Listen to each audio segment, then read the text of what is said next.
TUSC, its starting point of its policies is it's completely anti-austerity, 100% anti-austerity. We're standing 135 candidates across the country in the parliamentary election, around about 650 in the council elections, which actually makes us the sixth biggest party in terms of candidates standing on the ballot paper. Like I said, we're completely opposed to austerity. That's our starting point. We believe in the re-nationalisation of rail, the bus networks, gas, water, electricity, and importantly the commanding heights of the economy, which we think have been mismanaged by the rich in this country. And in order to fix that problem, they need to be democratically owned by the working class, who since this crisis has begun have been made to pay for the mistakes of the rich, the gambling of the bosses and the bankers. And it's time to end austerity and actually give the working class people the recovery they deserve. I took, after finishing school, a couple of years ago, I'm old man. I finished school a couple of years ago, coming out of college. I started job hunting and signed on for job seekers allowance, and was pretty soon put onto the work programme. And now I couldn't, basically I couldn't get a job. I was doing about 7 applications a week, very rarely getting replies. When I did get interviews, they weren't particularly, they didn't really lead to anything. I was being stuck in jobs where I was being made to work for free, and it didn't really seem for me to be a way for a stable job. As a young person, I was looking to go off to university, actually earn a little bit of money, and it was impossible. And sort of given the background of my parents and being Labour voters and Labour supporters all their lives, I started sort of questioning, what are the, how could I get involved to actually change that? And I got involved with the Socialist Party at the end of 2013, and I started to draw the conclusions that the problems aren't with, which party do we vote in and which party do we need to elect, is it Labour, Tory, Lib Dem, UKIP, etc. But it's actually to do with the systematic and fundamental problem of capitalism, which can't provide, be it a student or any other member of the working class, with a stable and secure living. And what we need to actually move towards and fight for is a system based on the democratic ownership of these industries, which is socialism, I think.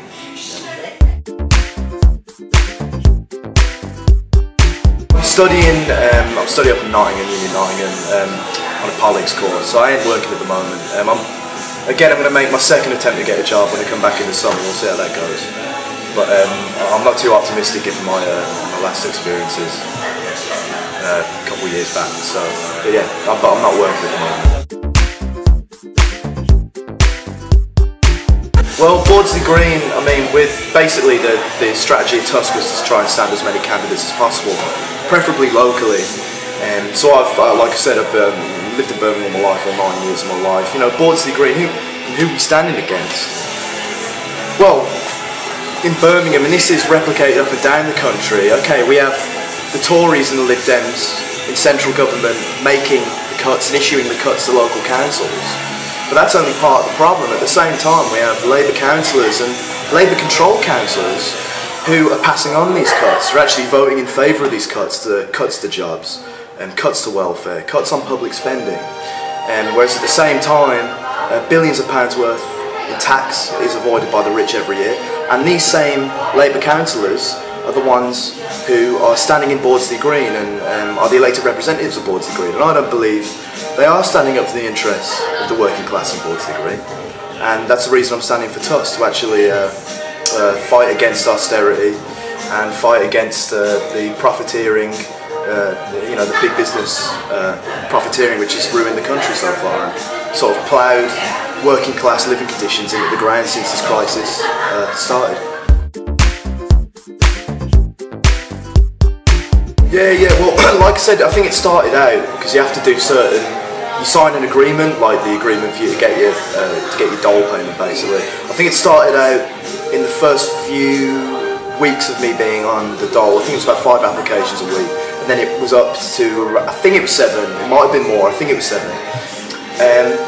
A couple, off the top of my head, a couple of the Workfare jobs I did. The first one was in Northfield, where I worked at the British Art Foundation on Northfield High Street for about a month. I mean, again, it's just, I can't say I didn't meet some nice people and I didn't enjoy it. It was a completely thoroughly unpleasant experience. But the point was, I wanted a job out of it, and at the end of it, they say, well, thanks, thanks for the work you've done now, back to the dole office. And at the same time, after that, I think it was maybe a month or two after that, it was in a call centre in Aston Science Park, where I worked a bit longer than a month there, about 7 or 8 weeks.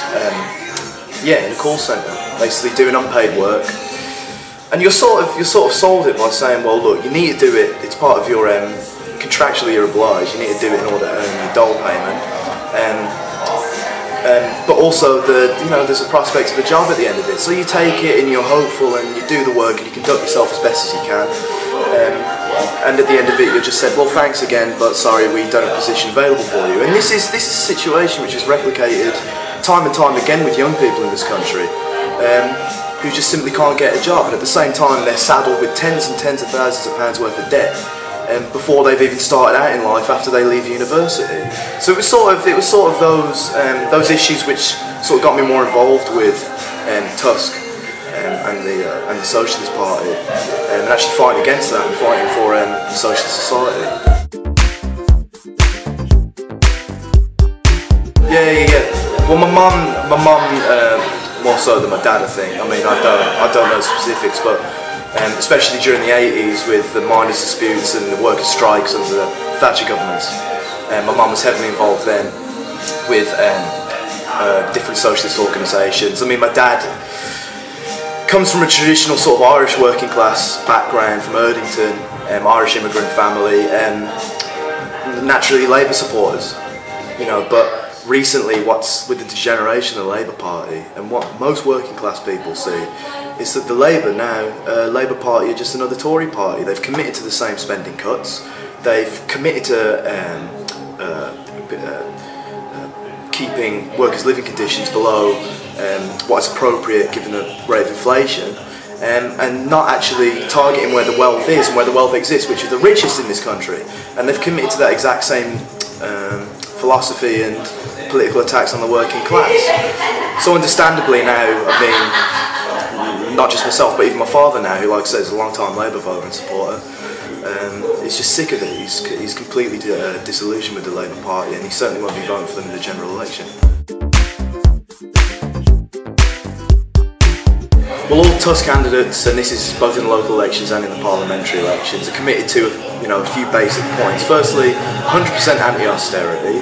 That is not only fighting against the cuts which are being planned to be made by both Labour and the Tories and the Lib Dems and UKIP, all of them, all the establishment parties, to actually reverse the cuts and restore the public services which have been cut back in the 5 years since the condemned government has begun. Also, fully funded public services. I mean, I'd like to speak a little bit on the national level, because councils, we can't, and this is a lot of the logic that the Labour Party is. Well, we're only councillors. We can't really deviate that much from what national government tells us. But if you look at examples like the Liverpool Council in the mid-80s, what they did was they set up a budget which met the needs of ordinary working class Liverpudlians. They used their council reserves, which, by the way, council reserves since the cuts have started have actually been on the rise since council cutbacks have been implemented by Labour and Tories, and to use those reserves to fully fund public services along with that no cuts budget. And in the meantime, setting up a citywide campaign where we mobilise the working class in order to actually win that money from central government, and in doing so, actually link up with other councils across the country who perhaps we have other influence with, and build that campaign nationally. Because the problem is, it's not a question of does the money exist to fund our public services, it's actually a question of who controls it.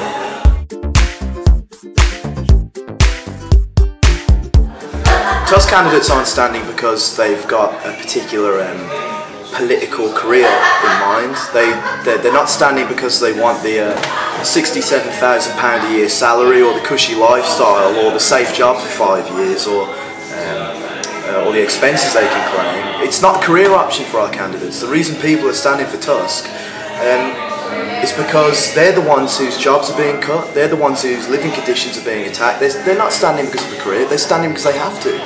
And they're standing because they're the ones, they're part of the class and the people who have been attacked.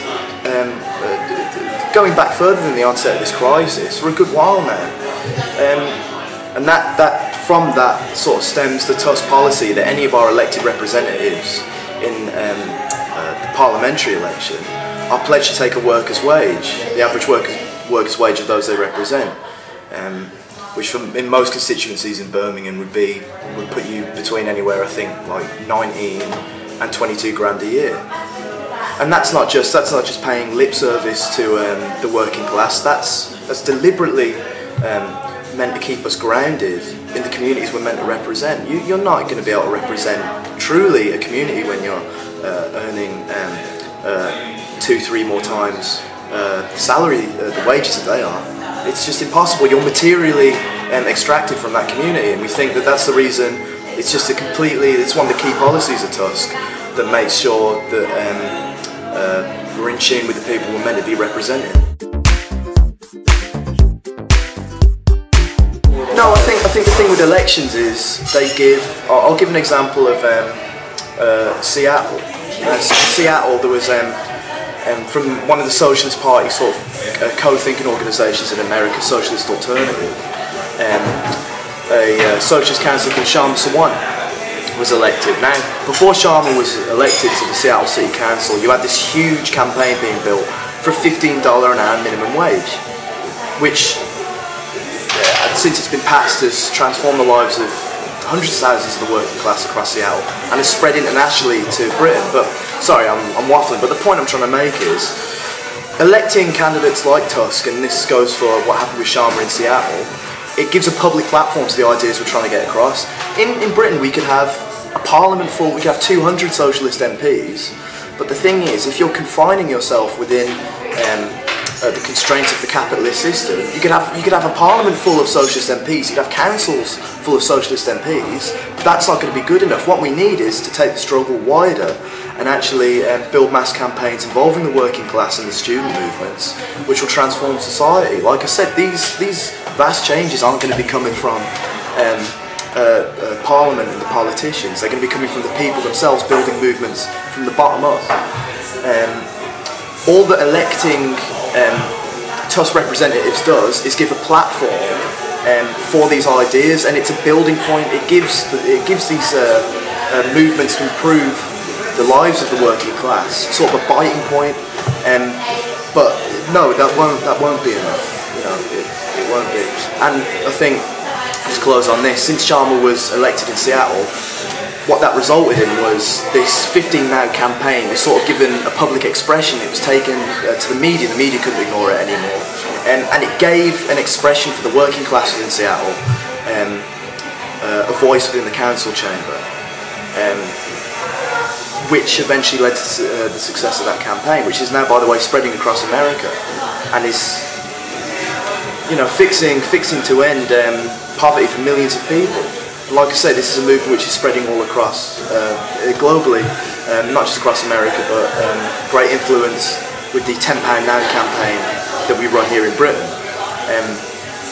But of course, none of that would have happened had the movement not been there, had the people struggling and fighting for those changes not put up that fight. So.